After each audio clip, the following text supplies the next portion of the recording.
Hey Dan, this is Sean. On Friday we had a phone interview and it didn't go very well for me. That's not news, but basically I was very nervous. It was the first phone interview I've ever actually had, and I just really thought the questions you were going to ask me were going to be different than what they were. I looked over the memo you sent, or they sent to me stating the job requirements, and I went out and learned some stuff about, the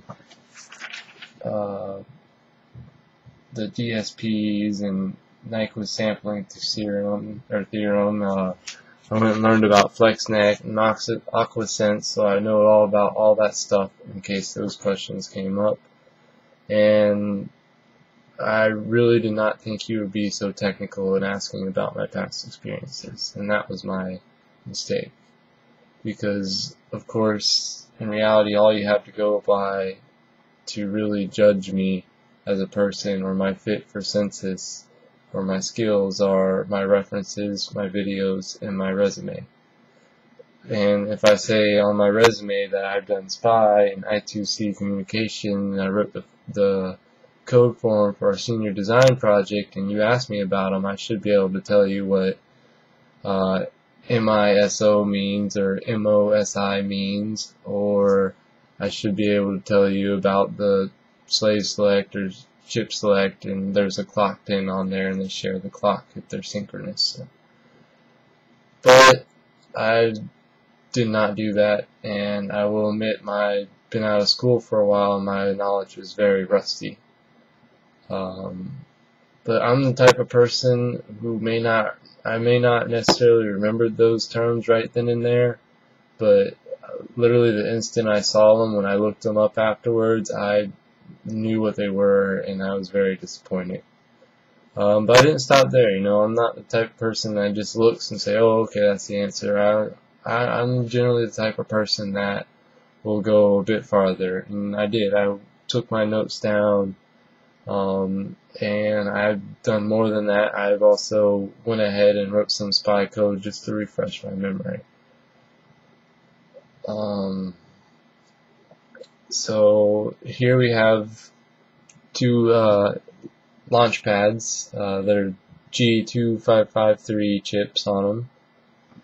I have them set up for SPI here. This is the master, and this one here is the slave. We have the 4-wire SPI set up, and this wire right here is the chip select, which I'll show you in a minute. So basically, if we press this button, it will tell this one to turn LED 1 on or LED 2.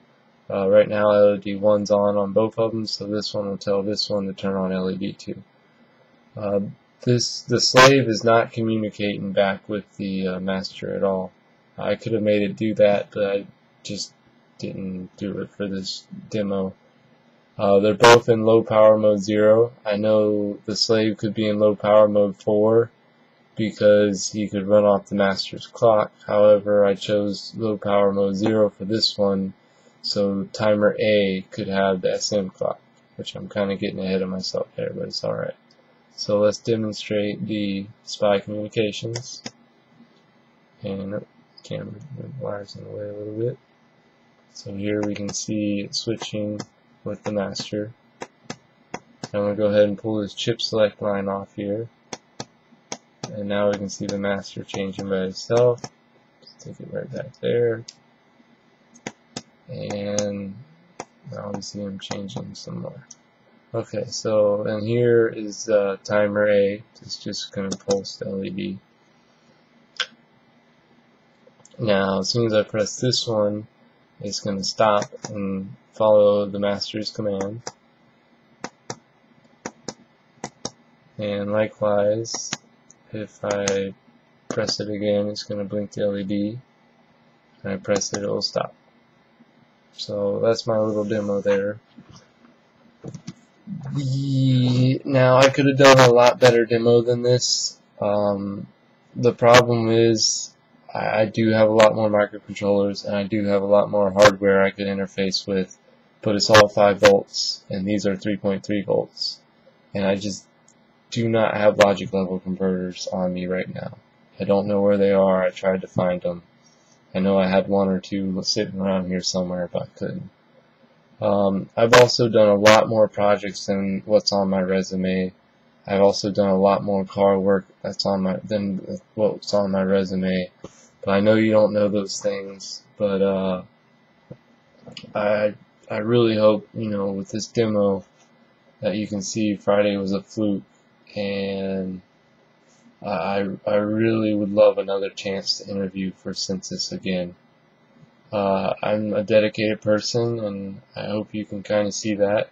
I know a bit more than I made it sound Friday, and I really love the Lord. And I'm a person that does make mistakes, but I'm going to admit my mistakes, I'm going to learn from them, and they're not going to prevent me from completing my tasks. So I hope I didn't take up too much of your time, Dan, but I really would appreciate it if you consider to give me another interview. I will be more than ready this time. Alright, well, thank you. Have a good day.